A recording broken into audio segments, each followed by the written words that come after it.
I've always perceived that my obligation is to serve. At that point, I was served my country, and today I still feel that my service is to the local community of the City of Brea.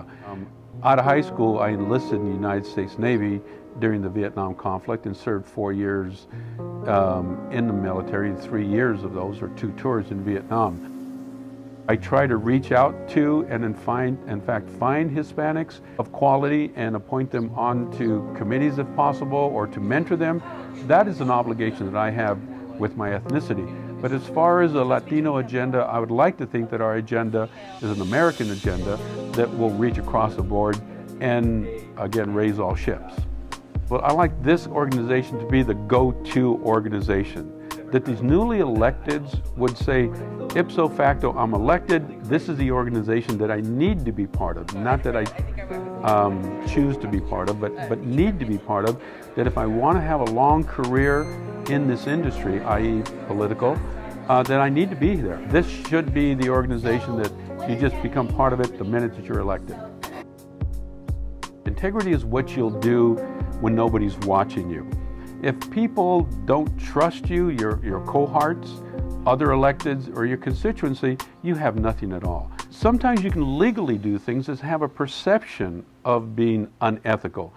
And that is usually what will get most electeds in trouble. They seem to be able to stay out of trouble, a lot of them, legally, but the perception. If you get tainted with the perception of having done something unethical, that'll stay with you the entire career.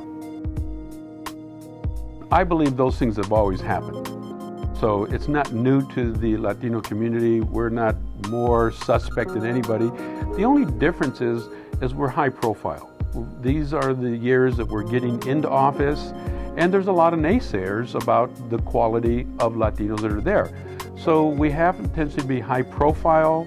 The things that we do will hit the papers a lot faster. So we have a greater obligation that we don't only represent ourselves as the elected officials, but we're representing an entire community of elected officials. So we have to be very vigilant and actually hold ourselves to a higher standard, I believe, in the way we purport ourselves in the community and how we go about making decisions. I am a Republican. I'm 66 years old, and I always have been a Republican. I feel that the Democratic Party has had what they perceive as a lock on the Latino vote, and so we have a tendency to give the votes to the Democratic Party.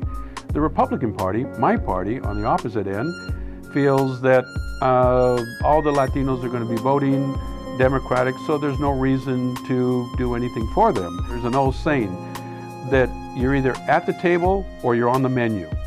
And I don't believe that we're at the table, we're only on the menu at this particular point.